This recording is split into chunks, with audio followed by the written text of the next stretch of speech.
admirable, consejero, Dios fuerte, Manuel, Dios con nosotros, el Cordero que fue inmolado, eres digno de tomar el poder, las riquezas, la sabiduría, la fortaleza, la honra, la gloria y la alabanza por los siglos de los siglos. Amén. Canten al Señor ustedes. Quito. Sí, Señor. Consejero, Dios con nosotros. El Cordero que fue inmolado, aleluya, de tomar el poder, las riquezas, aleluya, vamos todos, fortaleza, la gloria y la honra y la alabanza, sí Señor, tú eres digno de los siglos.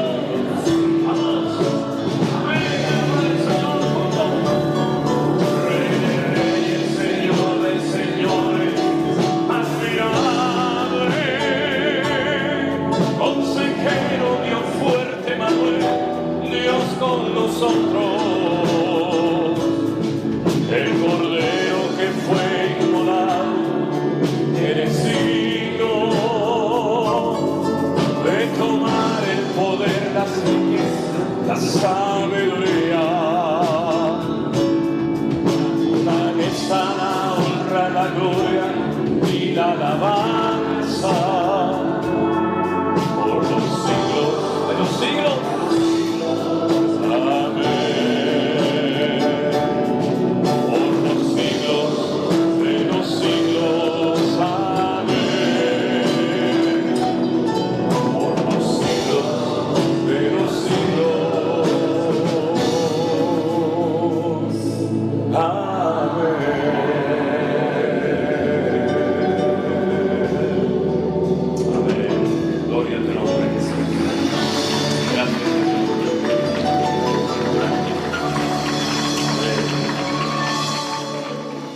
Saludos de parte de Elena, mi esposa con la cual hablaba esta mañana.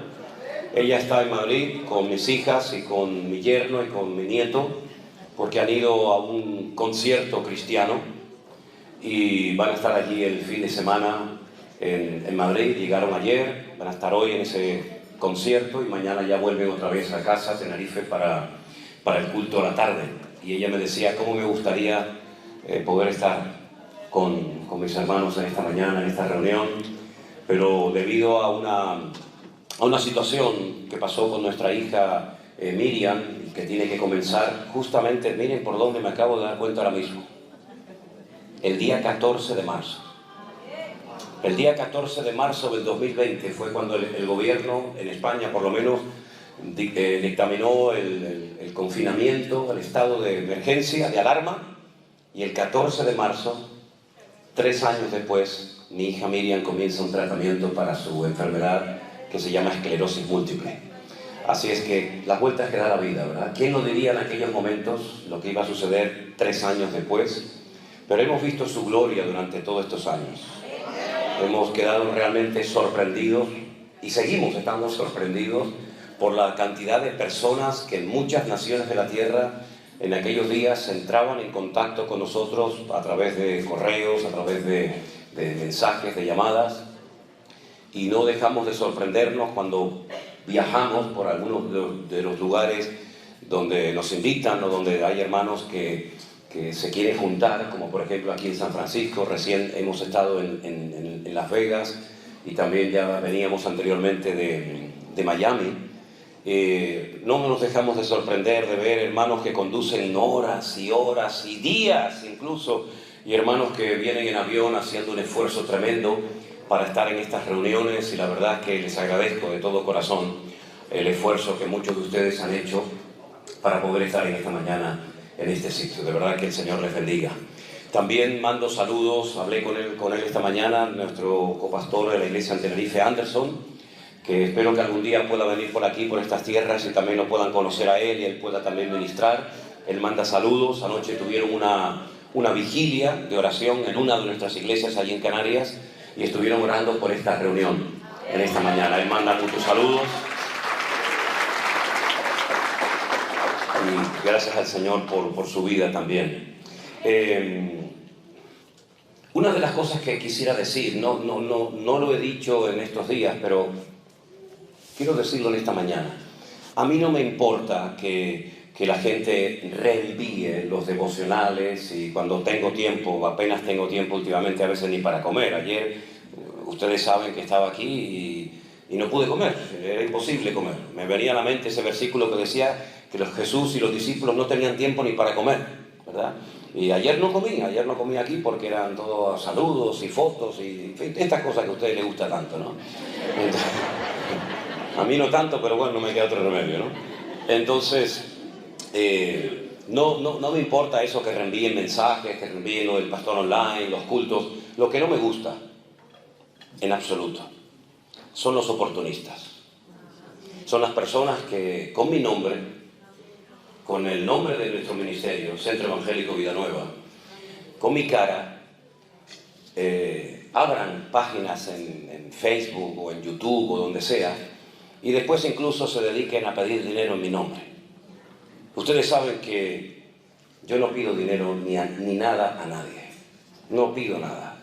Me quedo muy sorprendido cuando hay hermanos que vienen y te dan un regalito, te dan un sobre o lo que sea, porque yo sinceramente no pido nada, ni aprovecho estas oportunidades que tal vez otro las podría aprovechar.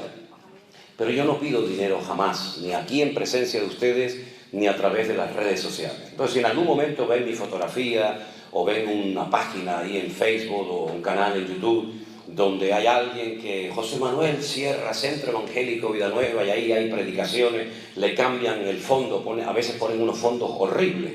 Si por lo menos pusieran unos fondos, ¿cómo se llaman fondos? ¿Cómo lo llaman? Unas carátulas bonitas, pero es que a veces, hermanos, ponen carátulas o fondos que dan miedo, parecen el anticristo, y ahí me ponen en medio, ¿no? El Armagedón. Y yo digo, sí, ni gusto tienen, son hasta vulgares en la forma de presentar su ministerio o como se llame. Entonces, si alguien quiere reenviar los cultos y tal, yo no tengo ningún problema, no es mi palabra, es la palabra del Señor. Y que la palabra corre y sea glorificada y mucha gente sea interesado por el Señor a través de lo que ustedes reenvían, amigos, parientes, conocidos, etc. Pero ya digo, no me gustan los oportunistas, no me gusta que utilicen mi nombre, mi cara, mi ministerio, nuestro ministerio, para lucrarse o para hacerse conocidos o para hacerse famosos. Si ponga su nombre, no ponga el mío, no usurpe una identidad. A lo mejor a usted le hubiera gustado ser José Manuel Sierra, yo qué sé, si tiene ese complejo de inferioridad, pues hermano, Dios lo bendiga, pero no usen mi nombre, nuestros nombres, mi fotografía, para incluso pedir dinero para levantar un templo. Hace tiempo me mandó alguien y me dice, van a construir un templo. Digo, ¿dónde? No, usted está pidiendo dinero para levantar una iglesia. Yo no estoy pidiendo dinero a nadie. Otra vez alguien pedía dinero para los niños pobrecitos de África, porque habían oído que nosotros trabajamos con niños pobres en África, en Kenia. Entonces, tengan cuidado con esas cosas. No, bueno, usted con su dinero puede hacer lo que le dé la gana, a ver si me entiende, como si lo quiere mandar al Papa de Roma. A mí me da igual. A mí me da igual lo que usted haga con su vida y con su dinero. Pero tengan cuidado porque hay gente sin escrúpulos. ¿Se puede decir aquí la palabra sinvergüenzas? Bueno, ya la dije.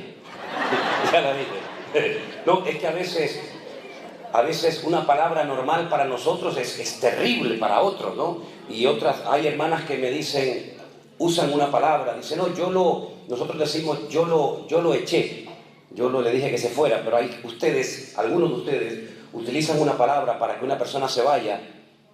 No diga eso, por favor, no diga.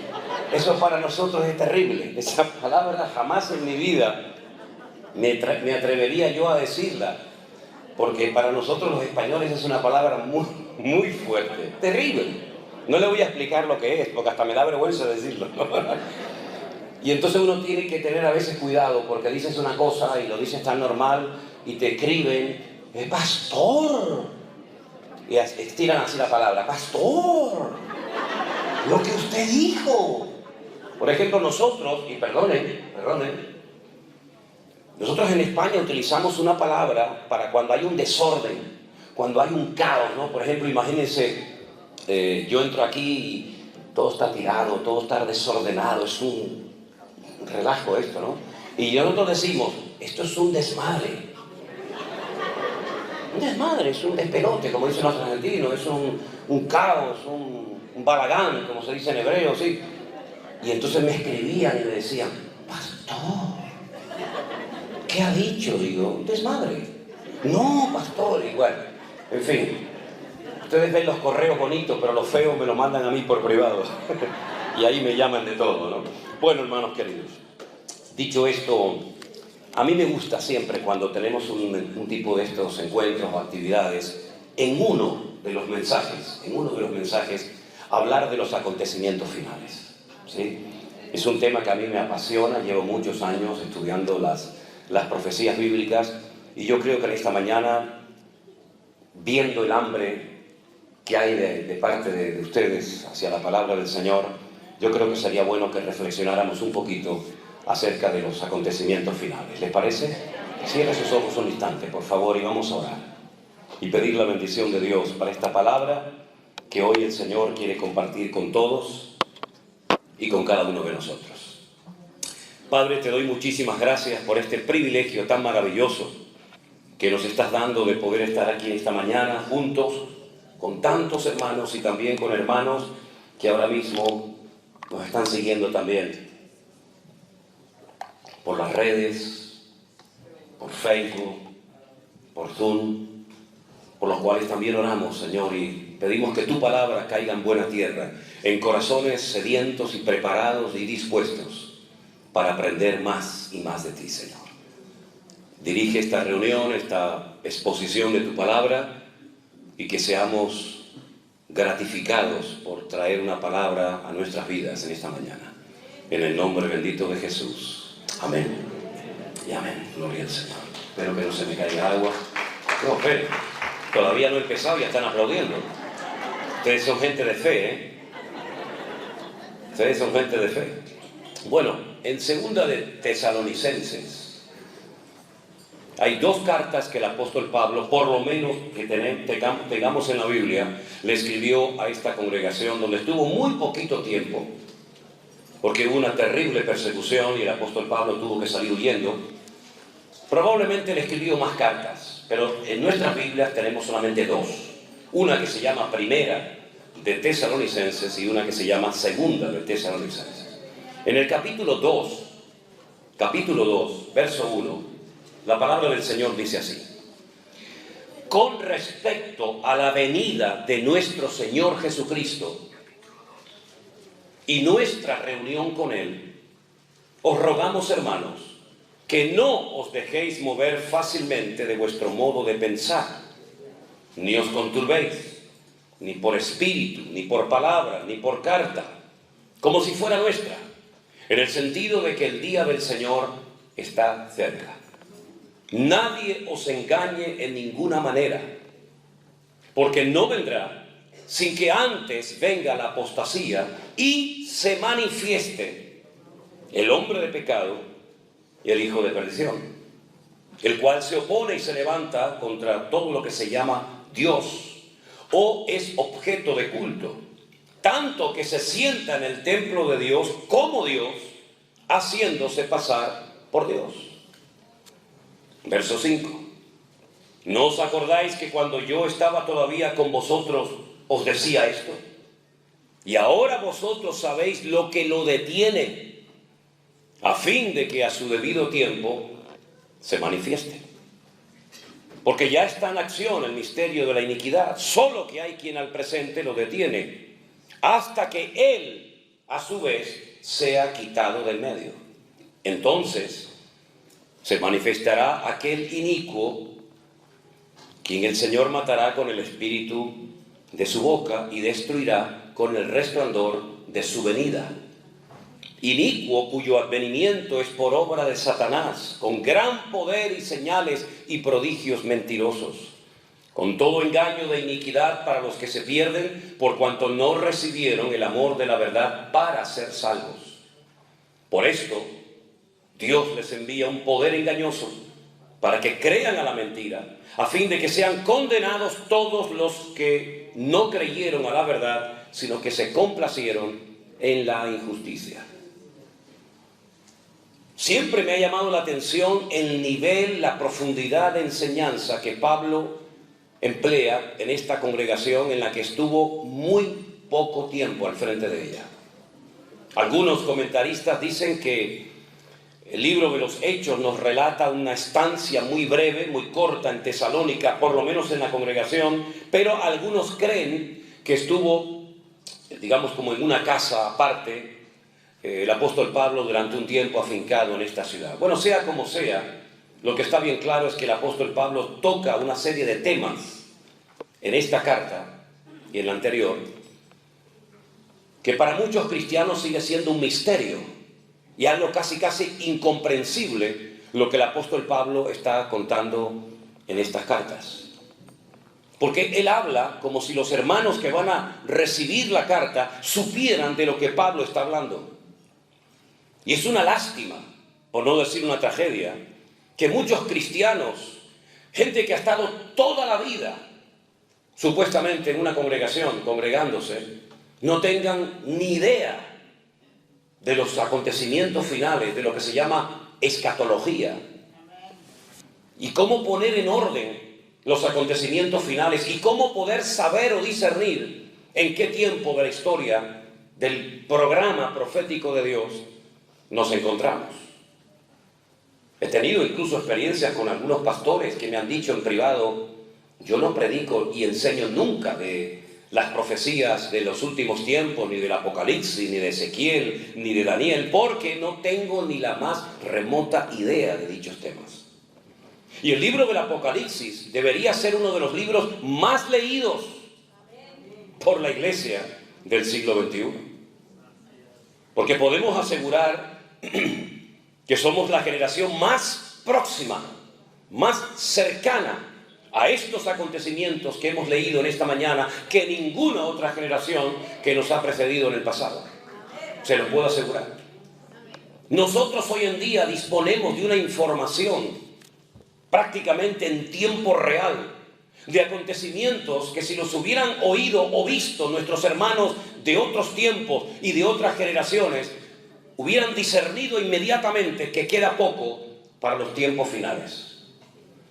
Pero tengo la sensación de que hay muchos creyentes que viven como bajo ese espíritu de ignorancia, de frialdad o de indiferencia que caracterizó a la generación de Noé, que dice que días antes del diluvio no entendieron hasta que vino el diluvio y se los llevó a todos. Se casaban, hacían planes de futuro, eso es lo que significa. Hacían planes de casamiento, se daban en casamiento, compraban, vendían, viajaban, iban de un lugar a otro creyendo que les quedaba mucho tiempo y les quedaban horas para ser destruidos y arrasados por las aguas del diluvio. Jesús dijo, nuestro Señor Jesucristo, que cuando Él viniera sería como los días, como los tiempos de Noé, que no entendieron, y temo que muchos no sigan sin entender la urgencia, el tiempo en el cual nos encontramos. Por lo tanto, el libro del Apocalipsis no se escribió para asustar, para confundir a la iglesia, sino más bien todo lo contrario, para animarla, para darle información verídica de lo que iba a ocurrir, para que aquel día no nos sorprenda a nadie como ladrón en la noche, sino que estemos velando y orando y preparados y podamos en todo momento saber en qué momento de la historia nos encontramos. Me preguntaban hace unos días si yo creía en el tema de las dispensaciones. Y le pregunté a la persona que me hacía dicha pregunta, ¿qué entiende usted por dispensaciones? ¿Qué es para usted el tema de las dispensaciones? Y me dijo, bueno, es como si dividiéramos la historia desde Adán y Eva hasta nuestros días en diferentes periodos y analizamos cada bloque de la historia y vemos que Dios, que es el mismo, que no cambia, que es inmutable, que en Él no hay sombra de variación, actúa y se da a conocer de formas diversas a lo largo de la historia. Y le dije, si para usted eso son las dispensaciones, claro que por supuesto creo en eso. Porque si vemos cómo Dios trataba con Adán y Eva antes de la caída, es completamente diferente a cómo Dios trató durante un periodo en el que no había conexión directa con Dios, ni siquiera sacrificios, ni siquiera un texto de la Biblia, pero Dios seguía tratando con el hombre. Y vemos cómo Dios trató con el pueblo de Israel a través de lo que llamamos nosotros la ley o el Pentateuco. Y vemos cómo Dios trató a través de los jueces. Y vemos cómo el Señor se dio a conocer en la monarquía que empezó con el rey Saúl, ¿verdad? Y así vemos cómo Dios ha ido manifestando y ha ido revelando progresivamente su proyecto eterno para la humanidad y las naciones. Y uno tiene que saber en qué tiempo de la historia se encuentra para saber cuáles son y cuáles no son las señales que a nosotros nos corresponderá ver y experimentar. ¿Se acuerdan que el Señor Jesucristo dijo en cierta ocasión, mi generación, la generación en la que Él vivió y lo conocieron a Él, es una generación perversa y maligna, que siempre está pidiendo señales? Pero ustedes no verán ninguna otra señal más que la señal del profeta Jonás. Y Él explica en qué consiste la señal del profeta Jonás.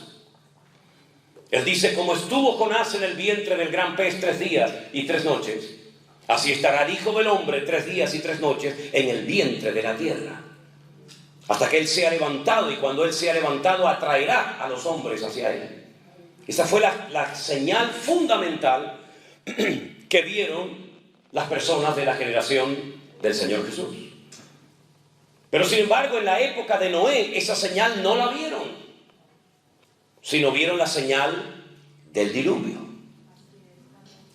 La generación que salió de Egipto no vio el diluvio, no experimentó la confusión en Babel, pero sí vio la señal tremenda que la recordarían y la seguirán recordando hasta el final de los tiempos, de que fueron una nación de esclavos en Egipto y por fin lograron salir victoriosos y libres de esa esclavitud que duró siglos, rumbo a la tierra prometida. Fue la señal que a ellos les tocó. Pero nosotros no hemos visto ninguna de esas señales. No hemos visto el diluvio, no hemos visto la destrucción o la dispersión de los que querían construir la Torre de Babel, no hemos visto la resurrección de Jesús ni su muerte. No hemos visto la liberación de la esclavitud de Egipto, ni el transcurrir el peregrinaje por el desierto hasta entrar en la tierra de Canaán. Nosotros no hemos visto nada de eso.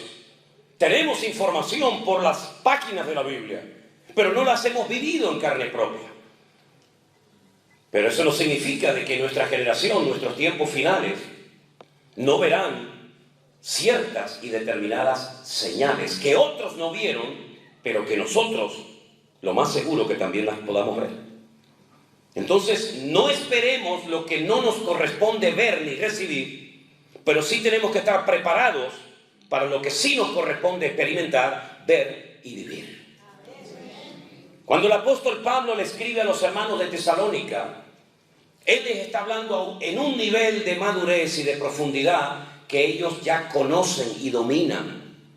Porque para ellos no es un misterio. No es la primera vez que oyen hablar de un personaje llamado por Pablo el hombre de pecado.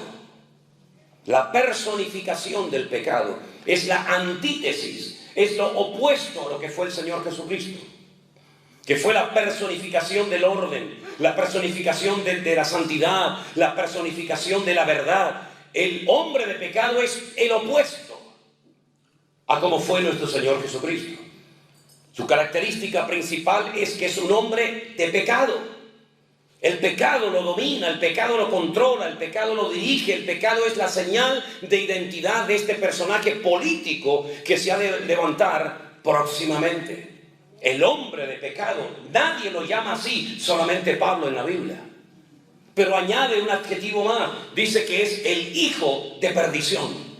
No lleva a la gente a la verdad, lleva a la gente a la perdición, a la condenación eterna, a la mentira. Y así como la verdad te hace libre a través de Cristo, este hombre te lleva a la muerte por la esclavitud que produce la mentira en el corazón y en la vida de las personas que le siguen.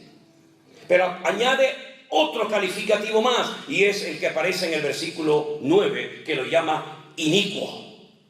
La palabra inicuo, un sinónimo de inicuo, sería malvado, perverso, injusto. Fíjense, toda la información que estamos teniendo simplemente con 3 nombres: hombre de pecado, hijo de perdición e inicuo. Desde el primer libro de la Biblia hasta el último, los nombres son muy importantes. El nombre define lo que tienes delante. Por ejemplo, si yo digo Coca-Cola, todo el mundo sabe lo que es, cómo sabe, etcétera, etcétera, porque se han ganado un nombre a nivel mundial con una reputación o una fama con ese nombre. Cada uno de nosotros tenemos un nombre que nos diferencia de la persona que tenemos a nuestro lado. Incluso cuando uno va a la Biblia se encuentra que Dios recibe diferentes nombres o calificativos. Por ejemplo, esta mañana aquí se mencionó el nombre Adonai. Adonai es el nombre que se emplea solamente para hablar de Él, del Señor. Adonín sería mi Señor, Adoneno sería nuestro Señor, y así sucesivamente. Pero si le quiero hablar a un Señor nunca lo voy a llamar Adonai, lo voy a llamar Baal. Baal, sí, Baal significa Señor. Por eso dice la Biblia que Sara le llamaba a su marido mi Señor, Baalí. Atá Baalí, tú eres mi marido. Y vemos en la Biblia que el primer nombre que nos da la Biblia como dato informativo acerca de ese Dios creador es un nombre en plural, que es el nombre Elohim. Bereshit bara Elohim en Hashamay bet haaretz. En el principio creó Elohim. La traducción literal sería dioses, porque todo lo que termina en in es el plural masculino en hebreo. Pero es que es un término polivalente que no solamente hace referencia a Dios, a la pluralidad de Dios, sino también se emplea, por ejemplo, cuando vamos a los 10 mandamientos. Dice, Lo yisher leja Elohim al panay.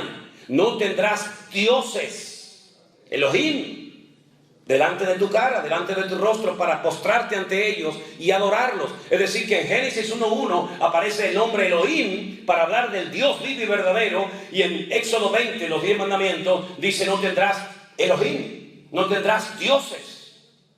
Y hay un salmo que dice que Dios está en la reunión de los Elohim, en la reunión de los dioses. Y algunos malinterpretan el texto diciendo, hay un politeísmo, así como en la mitología griega o romana, que había un montón de dioses. No, es que a los jueces, por sus funciones de impartir justicia, se supone, se les llama también Elohim, porque tienen la capacidad de hacer algo que es intrínsecamente de Dios, que es impartir justicia. Luego es un término polivalente que se puede emplear para distintas personas en la Biblia o cosas. Así que tenemos por una parte Elohim, tenemos por una parte Dios, tenemos por otra parte Adonai, tenemos por otra parte Rafa, tenemos tantos nombres de Dios, es el mismo Dios, pero a través de cada uno de sus nombres podemos descubrir la esencia de Dios. Hasta que después de un tiempo, Moisés, cuando quiere volver a Egipto para sacar al pueblo de la esclavitud, le dice a Dios, allí hay un montón de dioses, hay un politeísmo tremendo, hasta el faraón es un mismo Dios, y lo adoran como el hijo del sol.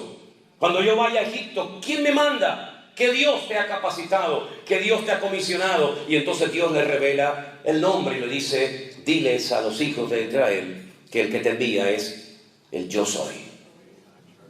Es una traducción, tratando de traducir una expresión que en castellano ni en ningún idioma del mundo tiene una traducción literal, porque el verbo liyot, que es el verbo ser o estar en hebreo, en tiempo presente no existe. Es como en inglés el verbo to be, ¿no? I am, you are, ¿no? En hebreo, el yo soy, el verbo to be, para que me entiendan, en presente no existe. Yo no puedo decir yo soy Manuel. ¿Cómo se diría entonces yo soy Manuel? Yo Manuel. Como Tarzán. ¿no? Jane, tú Jane, yo Tarzán, ¿no? Sin verbo, sin verbo. Si te hablas sin verbo, así lo entendieron mejor, ¿no? Bueno, está bien. De eso se trata, de que entiendan. Pues cuando alguien te dice Aní y te dice su nombre, te está hablando en presente. Claro que se puede hablar en pasado, y existe el tiempo pasado, y allá, y o yo seré. Pero cuando te hablan sin el presente es porque te está hablando en tiempo presente, porque no existe tiempo presente. Entonces, el Señor es mi pastor. En hebreo es Adonai Roí, es decir, yo pastor, ¿vale? Entonces, cuando el Señor le dice a Moisés que te manda el yo soy, es una adaptación de una expresión que no se puede traducir literalmente, porque sería yo seré el que seré, algo así muy extraño que en español o en cualquier idioma no resulta familiar esa expresión, ¿no? Pero también tenemos al Señor Jesucristo con muchos nombres en la Biblia. Lo tenemos como el admirable, el consejero, el Dios fuerte, el Padre eterno, el príncipe de paz, el alfa y la omega, el cordero de Dios, la raíz de David, ¿verdad? El león de la tribu de Judá, el cordero de Dios, etcétera, etcétera. Es la misma persona, pero un montón de calificativos para que sepamos lo que hace y lo que es. Y del Espíritu Santo exactamente igual. Tenemos Espíritu de verdad, Espíritu de gracia, Espíritu de adopción, Consolador, Espíritu Santo, Espíritu de adopción. Es el mismo Espíritu, pero según lo que hace, recibe un nombre para que lo conozcas y veas en la multiplicidad de nombres la variedad de ministerios, de funciones y de operaciones que puede hacer la figura del Espíritu Santo, ¿verdad? Por eso cuando incluso hablamos en la Biblia de este personaje siniestro, no recibe un nombre propio, sino recibe como calificativos: hombre de pecado, ya sabes de quién se trata, inicuo, hijo de perdición. Solamente Juan lo llama anti-Mashiach, anticristo. Daniel lo llama el cuerno pequeño. Y así hay diferentes nombres, ¿verdad?, que te identifican o te revelan la identidad de este personaje. Ahora, Hollywood se ha encargado de hacer películas que han distorsionado la verdad bíblica, donde hay un demonio, donde hay un Satanás que mantiene relaciones sexuales con una mujer y queda embarazada del anticristo. Y el anticristo como un hijo del diablo. Esas son películas, pero eso no es Biblia. La Biblia nos habla de que el anticristo es un hombre con padre y con madre, de carne y hueso, con su pasaporte, con su ID, con sus antepasados. Es una persona exactamente igual que cualquiera de nosotros. Será un político, un hombre con una influencia terrible. Tendrá apoyo militar, tendrá apoyo económico, tendrá apoyo político, será adorado y venerado por todas las naciones de la tierra. Y aquel famoso mensaje a través del cual muchos de ustedes entraron en contacto con nosotros, titulado El Nuevo Orden Mundial, que yo ni siquiera sabía que había predicado hacía 5 o 6 años atrás, aquel mensaje titulado Nuevo Orden Mundial. Eso es lo que él viene a implantar, un nuevo sistema en el mundo. Un nuevo sistema para las familias, un nuevo sistema económico, un nuevo sistema para comprar y vender y hacer cualquier gestión de tipo económico, un nuevo sistema religioso, un nuevo orden. Es romperlo todo y crear un nuevo mundo que aparentemente va a ser el éxito y aparentemente va a ser lo que la gente espera, porque una de las cosas que va a hacer el anticristo este personaje es controlar la economía mundial. Por ejemplo, hay países donde ya no se usa dinero, papel, ya no existe dinero. Por ejemplo, en Suecia ya no existe el papel del dinero.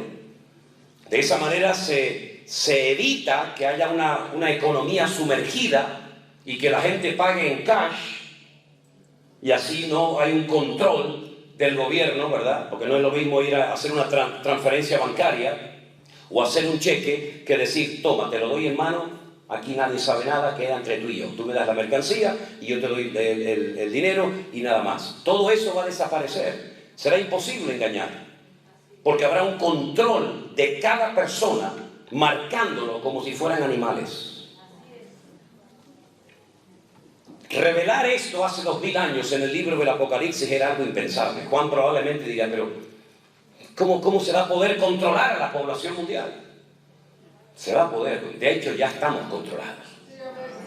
Si no, yo no quiero que pongan tantas cámaras en mi ciudad, pero querido, si ya con el teléfono que tienes en la mano te están escuchando todo lo que dices y saben todo lo que ves y cuando lo ves, lo saben perfectamente.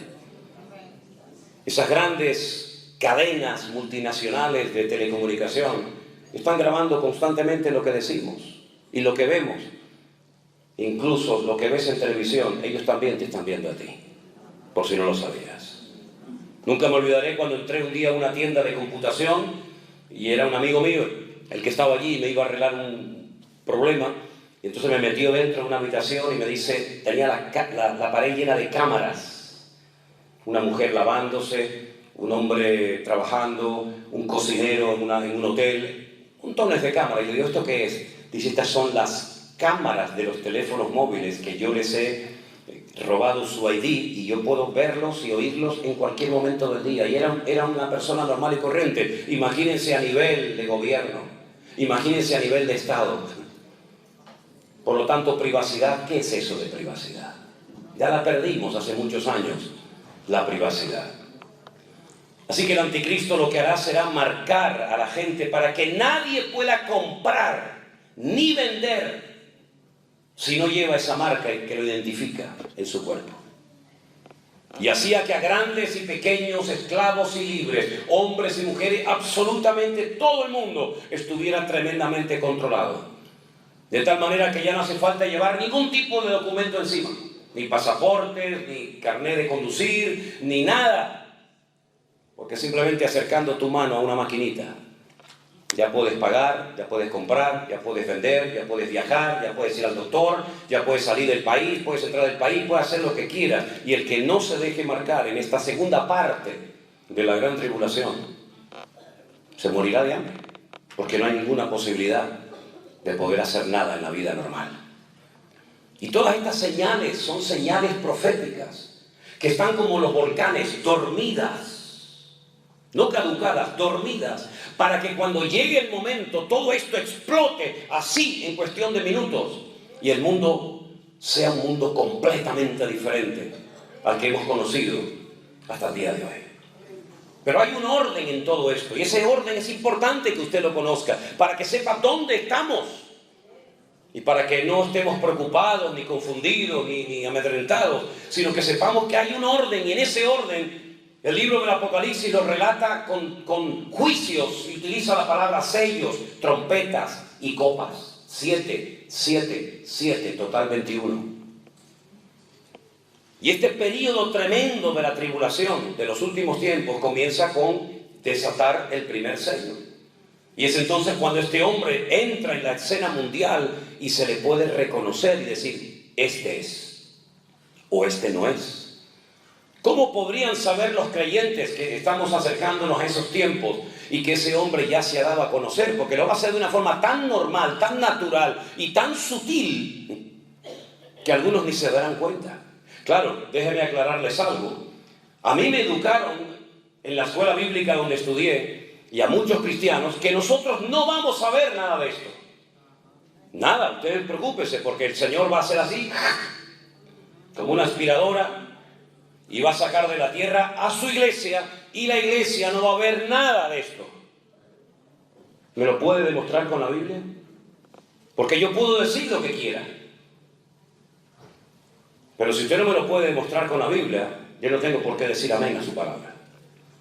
Esa idea de que la iglesia no iba a estar en ningún momento de lo que llamamos la tribulación de los últimos tiempos, la inventó un cura. Un cura, no fue un pastor, no fue un reverendo, fue un cura en un monasterio que estudiando por su cuenta, él dijo, la iglesia católica, la verdadera iglesia para ellos, no estará en ese periodo terrible de la historia. Y él fue el que lo dijo por primera vez. Tendrá ahora mismo, póngale 150, 170 años como mucho. Pero durante 2000 años los cristianos nunca creyeron en eso. Se preparaban para los últimos tiempos. Porque el Señor había dicho, todo el que quiera vivir piadosamente sufrirá persecución. ¿Cómo vivían los hermanos nuestros en Europa en la Edad Media? Preparándose para ser perseguidos. ¿Cómo vivían los cristianos en España, en Alemania, en Suiza, en Inglaterra, en aquellos siglos? Preparándose para que en cualquier momento pudieran morir decapitados, quemados, torturados, etcétera, etcétera. ¿Cómo vivieron nuestros hermanos de los primeros siglos? Preparándose para ser mártires en cualquier momento. Es más, Pablo les decía que ellos se habían sentenciado a muerte. No nos vamos a llevar una sorpresa, ni la mano a la cabeza cuando vengan y nos digan tú, a la hoguera, a morir crucificados, sino que ya ellos se habían condenado a muerte y sabemos que un día te va a tocar a ti, hermano, y otro día a ti, y otro día a mí, pero tarde o temprano todos vamos a morir. Ellos lo sabían perfectamente. Incluso había hermanos, según Hebreos, la carta a los Hebreos, que cuando los agarraban y pedían un rescate, como estos que secuestran gente, ¿no? Y dice, pague tanto en 24 horas si no le matamos. Ellos decían, no me paguen el rescate. Pero hermanos, si no pagamos el rescate, lo matan. Es que si no, no voy a recibir recompensa de mártir. Así que no me paguen el rescate, porque así tendré mejor recompensa en la presencia de Dios. ¡Wow! Madre mía. Increíble, todo lo opuesto a lo que nosotros hacemos hoy en día, que oramos para no tener problemas, y si los tenemos oramos para que se vayan, porque parece que son cosas que el diablo nos manda a nuestras vidas, ¿verdad? Así que la gran tribulación es un periodo donde va a entrar este personaje en acción y se va a levantar del antiguo imperio romano. El antiguo imperio romano abarcaba toda Europa, desde Portugal, Finisterre, que se llama así, lo que ellos consideraban el fin de la tierra en España, todo lo que es Europa, todo el Oriente Medio y todo el norte de África.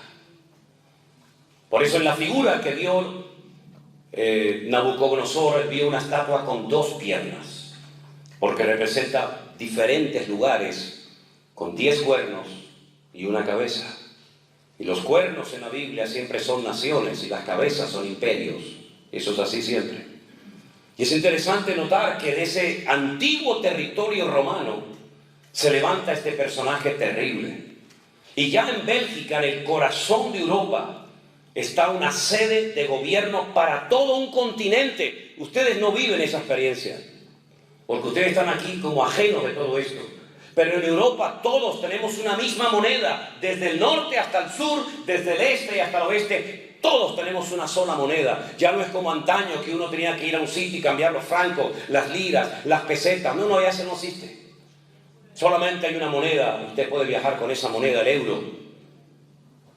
Estudien la historia de Europa, dicho sea de paso. ¿De dónde viene el nombre Europa? Lean la mitología griega para que vean de dónde viene Europa, que fue secuestrada y llevada por un perverso. Eso es Europa. No solamente tenemos una sola moneda, sino que no hay fronteras.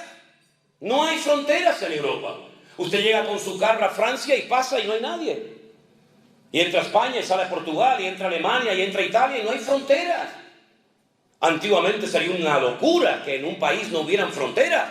Nosotros con un pasaporte europeo podemos viajar por toda Europa y nadie nos va a decir a dónde va. ¿Usted tiene visa? ¿Tiene permiso? No existe eso. Tenemos una policía para toda Europa, la Unipol. Tenemos un gobierno central en Bruselas, lo llaman la bestia. Yo estaba allí en el Parlamento Europeo y allí se dan leyes y órdenes para toda Europa. Y hay un gobierno central.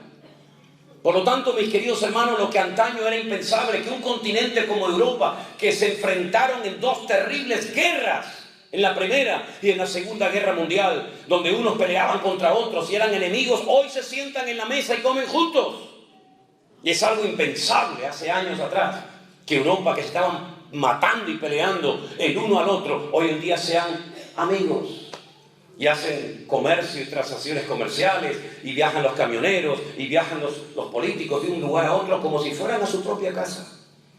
Todo esto es la escena que se está preparando para que el anticristo, este personaje político, aparezca en cualquier momento.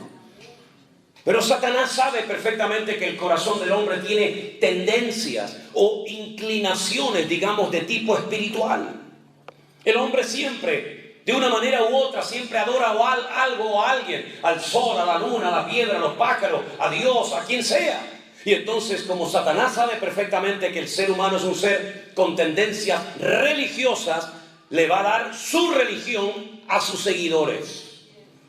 Y la Biblia dice dónde va a estar la sede, la cabeza de esta religión mundial. Y dice, estará en la ciudad que reina sobre todos los reyes de la tierra. Uy, qué dato tan interesante, ¿eh? La sede del falso predicador, del falso profeta, del falso exponente del Evangelio de Jesucristo. La cabeza, la sede central, estará en la ciudad que gobierna sobre todos los reyes de la tierra. Ahora, no hay que interpretar eso en el siglo XXI.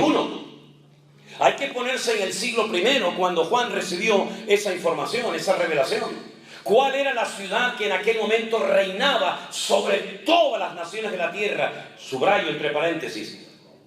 La geografía bíblica excluye a Norteamérica, a Centroamérica y a Sudamérica. La geografía bíblica es muy pequeña, ¿verdad? Por eso, cuando hablamos de reyes sobre toda la tierra, estamos hablando de la tierra, de la geografía bíblica, y no, por ejemplo, de este país. Porque este país va a entrar en una decadencia. Ya entró en una decadencia moral y espiritual terrible. Y esto le ha abierto la puerta al enemigo para terminar destruyendo naciones tan hermosas, tan ricas, como por ejemplo Cuba, Venezuela, Argentina, Ecuador, México, Perú, etcétera, etcétera. Naciones ricas, naciones hermosas, naciones que tienen de todo y que han entrado en una decadencia moral y espiritual terrible. Porque dice la Biblia que cuando el anticristo aparezca, él va a ofrecer algo que no va a haber en ese momento en el mundo, y es paz y seguridad. Si tenemos paz y seguridad, ¿para qué viene usted a ofrecerme algo que ya tengo? Es como si alguien va a tu casa a venderte una aspiradora y dice, ya tengo una. Vengo a venderle un carro, ya tengo uno. Vengo a venderle una nevera, ya tengo una. Vengo a venderle una televisión, ya tengo todo eso. Pero cuando el anticristo viene a las naciones de la tierra, a los gobiernos, a ofrecerles paz y seguridad, es porque no tienen ni paz ni seguridad. Porque cuando hay seguridad, tenemos paz. Y cuando no hay paz es porque no estamos seguros de nada, ni del dinero, ni de la salud, ni de nada. Entonces el anticristo, este es el eslogan de su campaña. Vengo a ofrecerles lo que vuestros políticos inútiles han sido capaces de ofrecerles a ustedes durante generaciones y generaciones. Paz y seguridad. Y como la gente lo que quiere es vivir en paz y tener tranquilidad en sus hogares y vivir seguros, muchos de ellos se van a convertir en sus seguidores más fieles y más devotos. ¿Te das cuenta? Pues esa ciudad que gobernaba sobre todos los reinos de la tierra se llamaba Roma. Roma, capital del Imperio Romano. Pero es que dentro de Roma, donde estuvimos no hace mucho tiempo, y un hermano nos llevó a hacer un recorrido espectacular por la ciudad de Roma, dentro de Roma hay un pequeño estado. Un pequeño país con sus monedas, con sus bancos, con sus gobernantes, que se llama el Vaticano. ¿Qué le parece, amigo? Y el hombre con más influencia y capacidad de convocatoria hoy en día en el mundo no es el presidente de los Estados Unidos. No. El hombre que hace así y en un minuto junta a 1 millón de personas o moviliza reyes, gobiernos, naciones enteras, es el Papa de Roma. Que es como el presidente de un país, pero en vez de llamarse presidente lo llaman Papa. Y en vez de llamarse embajadores los llaman cardenales. Y en vez de llamarse ministros los llaman obispos, etcétera, etcétera. Pero es exactamente lo mismo. Y dice la Biblia que esa sede central que estará en Roma, a lo largo de la historia se iban a embriagar, a emborrachar con la sangre de los mártires. Estudien la iglesia la historia de la Iglesia Católica. Estudienla en profundidad. Y miren cómo, por ejemplo, los reyes de España, por ejemplo, Felipe II, hizo un pacto con el clero e inventaron lo que se llamó la Santa Inquisición, donde mataron a centenares y a miles de cristianos, hermanos nuestros, por el gran delito de leer la Biblia o de convertirse al Evangelio de Jesucristo. Y si algún día van a Madrid, vayan a la Plaza de Colón, al Museo de Cera, y en la primera planta hay una sala enorme, tal vez tan grande como esta, donde están los aparatos, que se llama Sala de los Tormentos de la Santa Inquisición. Y en la ciudad de Toledo, donde estaremos Dios mediante en nuestro congreso ahora en el mes de abril, ustedes pueden ir y van a ver los sellos, ¿verdad?, de los oficios cuando decían condenado a la hoguera, condenado a la hoguera, porque te hacían un favor quemándote y purificando tu alma al fuego. Y no solamente la Santa Inquisición existió en España, sino que vinieron también a México, y vinieron también a Perú y a otras naciones, persiguiendo a judíos y persiguiendo a los protestantes, como nos llamaban en aquella época, porque en aquella época protestábamos, hoy en día nos acomodamos. En aquella época abríamos la boca, hoy en día nos callamos, para que nadie sepa que soy cristiano en mi trabajo y me expulsen. Y así como los musulmanes hoy en día se paran en cualquier plaza pública o restaurante o donde sea y ponen su alfombra y rezan mirando a la Meca, dándole las espaldas a Jerusalén, los cristianos ya dejaron de traer las Biblias a los cultos y las llevan en el teléfono escondidas para que nadie sepa que eres cristiano. ¿Qué te parece? Y esos somos los hijos del Altísimo, los representantes del Señor, que nos da vergüenza ir por la calle con la Santa Biblia y le damos la vuelta en el ascensor para que crean que llevamos un libro, una agenda. La iglesia necesita una sacudida urgente, hermanos. Hay algunos que viven no sé dónde, pero están ajenos a esta realidad de que las cosas van a cambiar, y de hecho están cambiando. Miren lo que le están enseñando a nuestros hijos, a nuestros nietos en las escuelas, en las universidades. Es increíble. Donde ya ni siquiera puedes levantar la voz porque te echan del trabajo, te echan del canal de televisión, te denuncian. Días antes de venir aquí a Estados Unidos, el gobierno español, que son todos una partida de inútiles, óiganlo bien, si me están grabando ahí en la cámara, sois unos inútiles, hijos del diablo. Instrumentos del diablo sois todos vosotros. Aprobaron una ley que un niño de 12 años se puede cambiar de sexo y de nombre sin pedirle permiso a sus padres. Algún día tendréis que rendir cuentas por lo que estáis haciendo, destruyendo a la familia de nuestro país. Y uno puede mirar a todas partes y te das cuenta que hoy en día ni siquiera puedes abrir la boca. Porque se dice, no voy a mandar a mi hijo a esa escuela o a esa universidad para que le enseñen esos disparates. Pues la policía te viene y te lleva detenido porque no llevas al niño a la escuela. Es impresionante.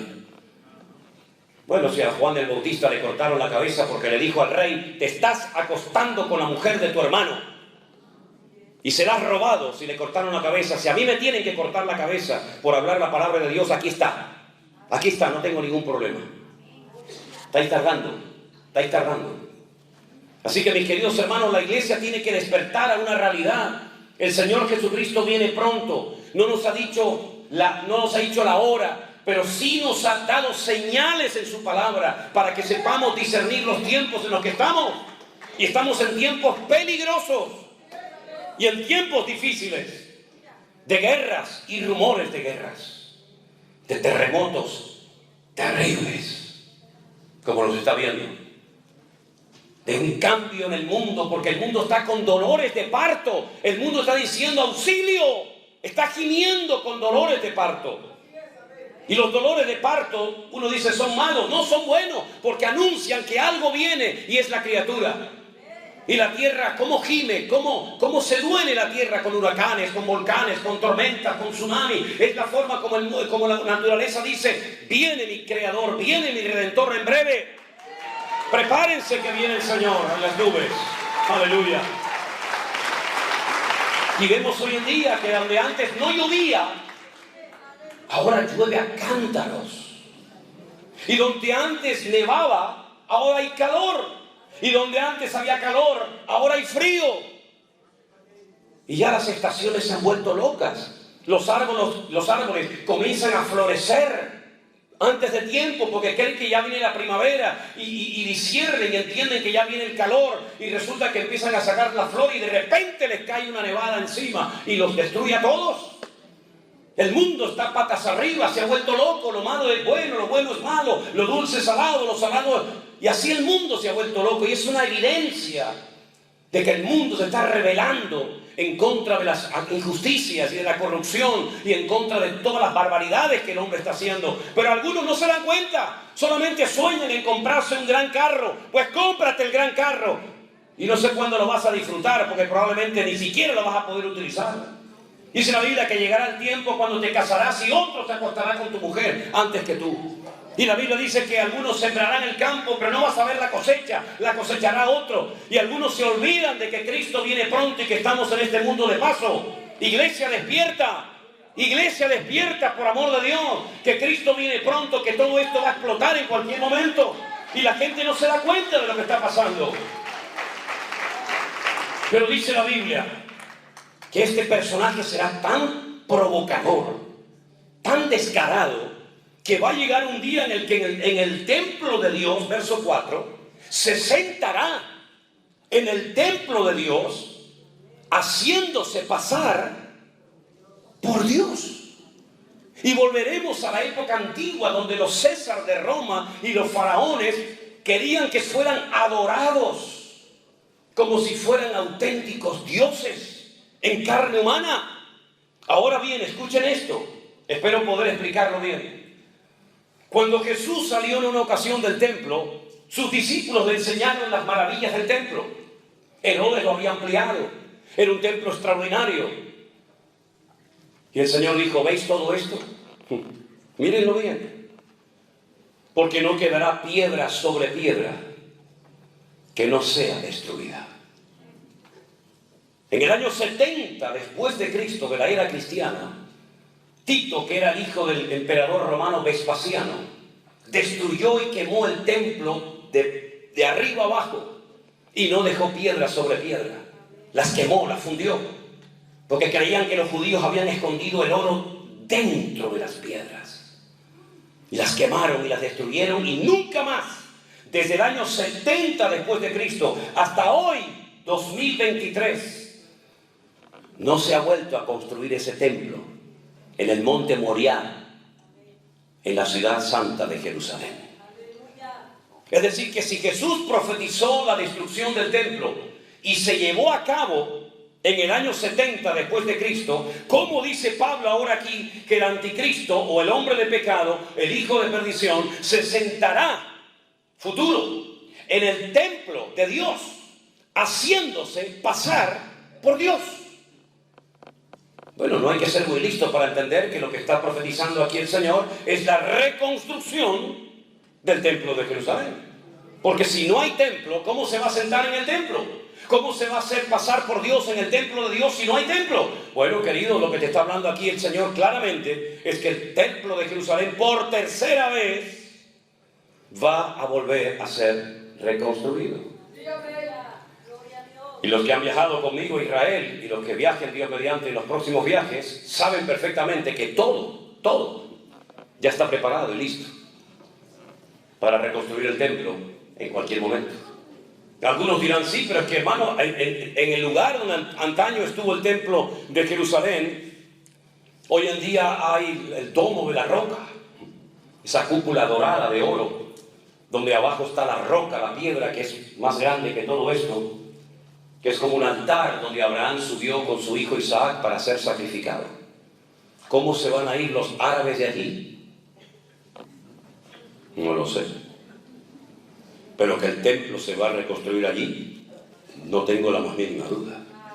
Tal vez un terremoto. Tal vez ellos mismos la destruyan.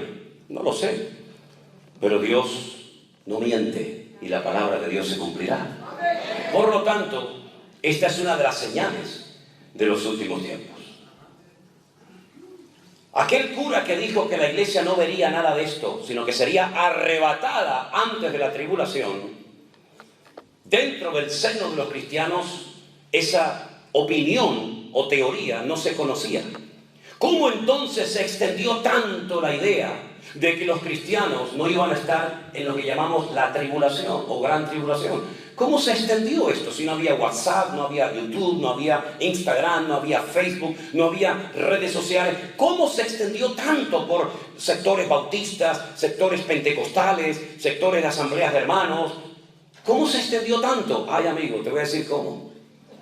Durante siglos, cuando se imprimían Biblias, no se podían poner comentarios en la Biblia. Estaba prohibido, estaba muy mal visto que en la palabra de Dios se pusieran comentarios de predicadores o de personas conocidas o influyentes. No se podían poner fotografías, ni mapas, ni nada. Solamente era la Biblia de Génesis, Apocalipsis. ¿Me explico? Pero hubo un hombre muy conocido, muy respetado en círculos evangélicos o protestantes, llamado el señor, el doctor Scofield. ¿Lo conocen? Las famosas Biblias de Scofield. Pues ya la saben. Él puso por primera vez en la historia, en una Biblia, comentarios de sus estudios, de las exégesis, es decir, de lo que él entendía que significaba ese texto. Y añadió los comentarios de este señor cura que decía que la iglesia católica o la iglesia cristiana no estaría en la gran tribulación. Y la gente creyó que era un comentario de él, y como era un hombre tan respetado y tan querido, dijeron, bueno, pues si nuestro hermano, el pastor Scofield, dice que la iglesia no estará en la gran tribulación, tiene que ser así, porque lo dice Scofield. Por eso cuántas veces yo le digo, no digan amén a todo. Analicen con las escrituras si lo que están oyendo es palabra de Dios o es palabra de hombre o es una opinión personal. Estudien, salgan de la ignorancia por amor de Dios. No digan amén a todo, porque por mucho que quieran al pastor, por mucho que lo amen, por mucho que lo admiren, mírenlo con lupa. No se traguen el camello y el mosquito. Analicen a la luz de la Sagrada Escritura si verdaderamente eso tiene fundamento bíblico o es simplemente una opinión. Porque no significa que porque yo estoy aquí esta mañana puedo decir barbaridades y ustedes tienen que decir amén, pastor, lo queremos mucho, amén. ¿Qué me quieren mucho, ni vainas? Olvídense de eso, hombre. No sean ingenuos, no sean tontos. Analícenme, miren con lupa si yo lo que predico es palabra de Dios, y si es palabra de Dios, diremos amén, nos guste o no. Pero si no es palabra de Dios, ni Manolo ni Perico de los Palotes, no voy a decir amén.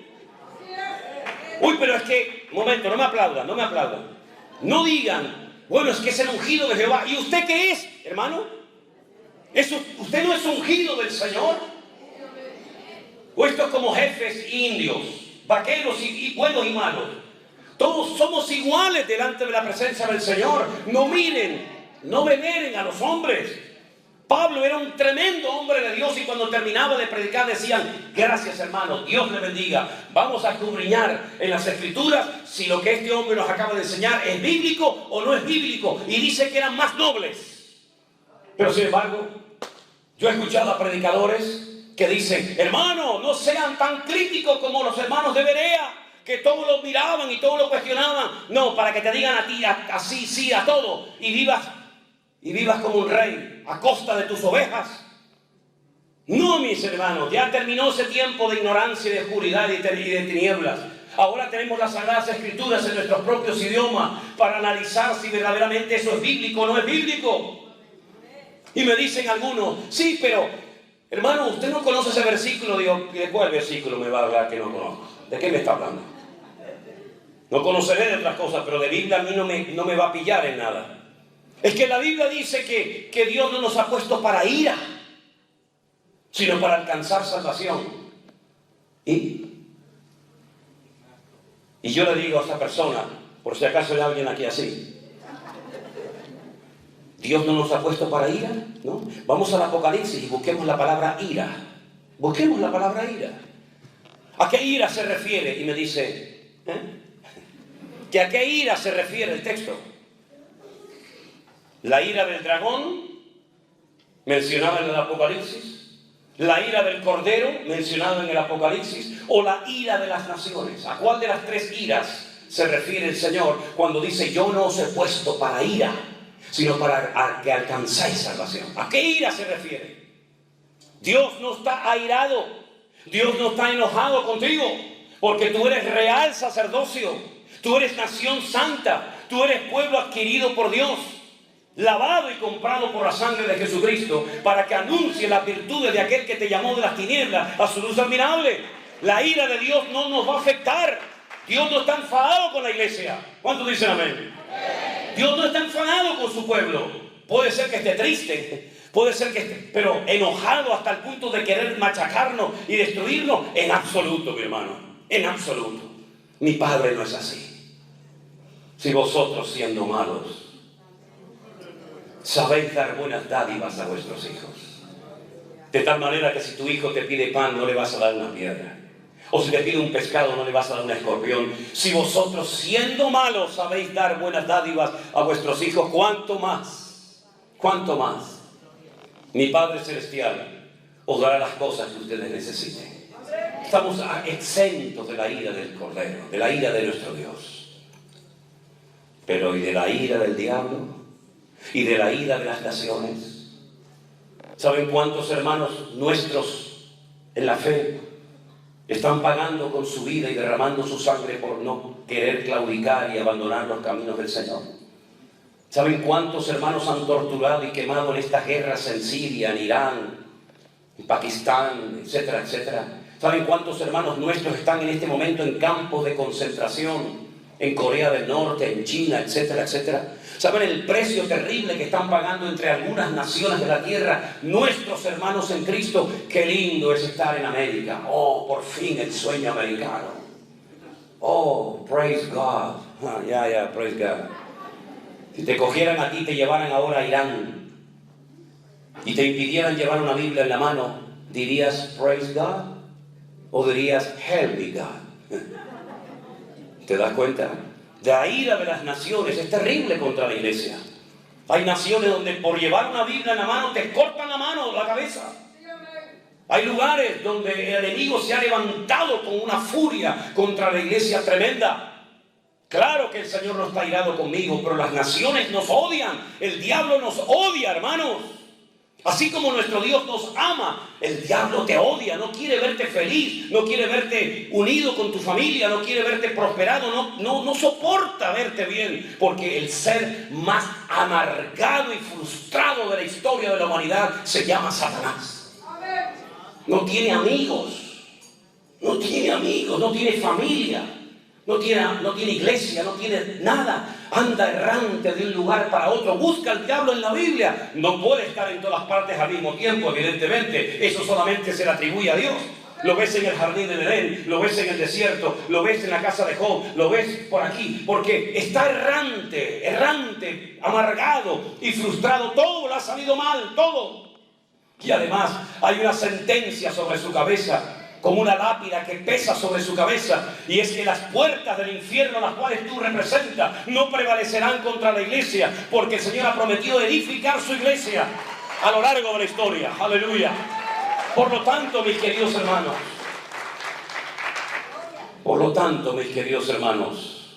¿quién dijo que nosotros no íbamos a padecer persecuciones y luchas y pruebas y dificultades? ¿Quién dijo eso? Es más, os voy a leer unos versículos. ¿Tenéis tiempo? Los voy a leer igual. Primera de Corintios, capítulo 15.